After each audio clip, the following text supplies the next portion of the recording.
Luka Doncic is coming off an historic season, averaging 32 points, 8 rebounds, and 8 assists per game. This should not come as a surprise though, because he's been putting up great numbers ever since he first stepped into the NBA in 2018. In his rookie season, he averaged over 21 points per game, and it was clear he was the star of the show in Dallas. Their head coach, Rick Carlisle, gave him full access to the offense, and pretty much let young Doncic do whatever he wanted. He saw success early. In just his sophomore season, he led the Mavs to an NBA playoffs, but lost in the first round to the Los Angeles Clippers led by Kawhi Leonard and Paul George. I don't think many people realize just how great of a series he had. He averaged a ridiculous 31 points, 9.8 rebounds, and 8 assists per game, while shooting great from the field and the three-point line. Again, he did this against two all-time great defenders who were still in their defensive primes in that series. And Doncic's reign of terror hasn't stopped there, because he continued to be one of the best players in the NBA every season. And although he and the Mavs failed to make the playoffs, that shouldn't be a knock on him at all. His team was simply not equipped with the tools to win a championship. Even with Kyrie Irving playing amazing, their lackluster defense and inability to stop opposing teams from scoring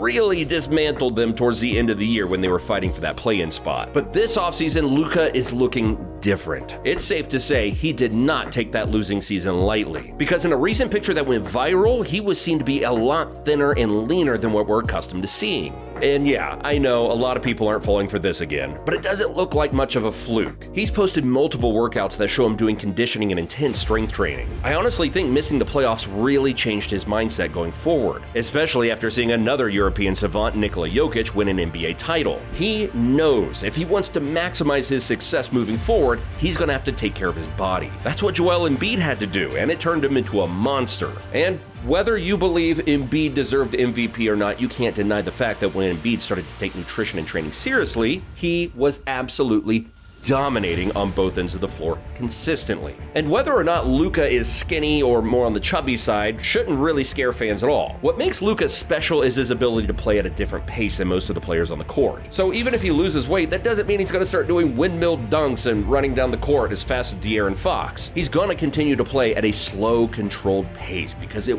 works. Arguably, the greatest player of all time, LeBron James, commented on why Luka Doncic is his favorite player. And one of James's key points was Luka's pace.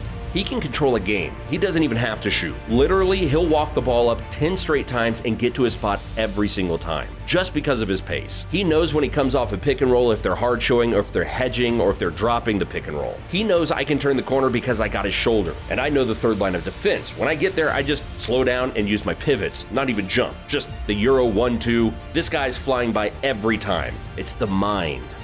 The King is 100% right. The way he can play at his own pace and never get sped up is insane. But what is next season going to look like for the 24-year-old and the Mavs organization? And what should they do this offseason to ensure they get into the playoffs and potentially win a title next season? Well, first, they need to address their biggest problem: defense. The Mavericks were ranked 18th in points allowed in the paint, 27th in defensive rebounding, and 25th in defensive rating. So yeah, there is no way they can have any success next season while being this poor defensively. And it definitely doesn't help that Luka and Kyrie are your backcourt. As great as Luka is, his defense does leave a lot to be desired.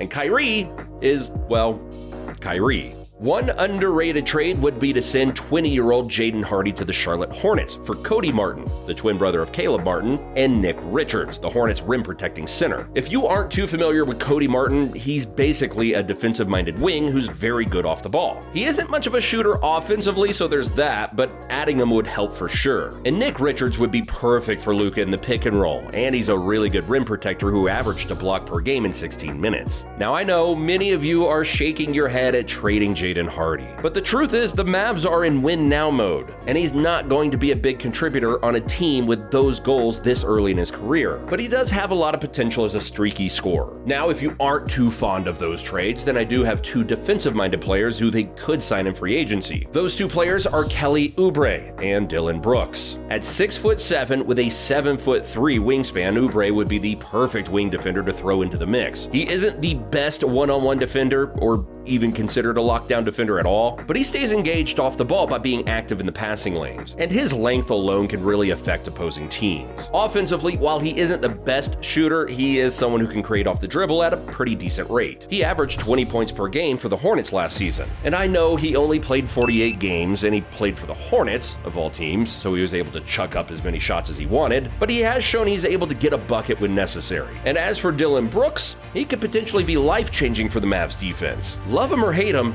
there's a reason why he was selected to the all-defensive team. He's one of the most physical and toughest wing defenders in the NBA. He also had one of the highest matchup difficulty ratings in the NBA, which means he guards the opposing team's best player every single night. And unless you've been sleeping under a rock, then you would know he has been an elite defender for multiple years. His ability to maneuver through screens is incredible to say the least, and Dallas definitely needs that toughness and physicality out on the perimeter. With a better defense around Luka and Kyrie, the sky's the limit for them for sure. Luka is only getting better. As crazy as it sounds, he hasn't even officially entered his prime yet, and he's already considered a top 5 player in the NBA. And plus, he's already shown he can carry a team to the Western Conference Finals without an official superstar. He's literally a young LeBron James, and honestly, he's better than James was at 24 years old. In their first 245 games in the league, James averaged 0.4 points more than Doncic. But Luka is ahead in just about every other category. He averaged 2 more rebounds than James and 1.5 assists as well. And when it comes to putting W's in the win column, Luka has done that better too. He has 134 wins compared to the 126 James had leading up to that point.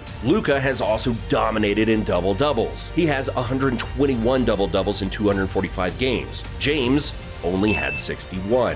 But let's slow down for a second. I'm not saying he's going to be better than LeBron James and have a better career than arguably the greatest player of all time. But I am pointing out he is off to a tremendous start. And fast forwarding to today, he's coming off a season where he averaged over 30 plus before even being the age of 25. So history would tell you that he's due for another huge year. And as long as Kyrie carries his weight and stays on the court, they could be an elite duo. And I know they had a 5-11 record when on the court together, but that was more to do with their supporting cast. Both Luka and Kyrie's numbers were excellent. He is the perfect option to pair alongside Luka due to how well he played with LeBron James. So he's used to playing with a ball-dominant player on the team where the entire system is based around one player. And contrary to what most everyone is saying, Kyrie is gonna remain in Dallas, which was backed up by American reporter Mark Stein.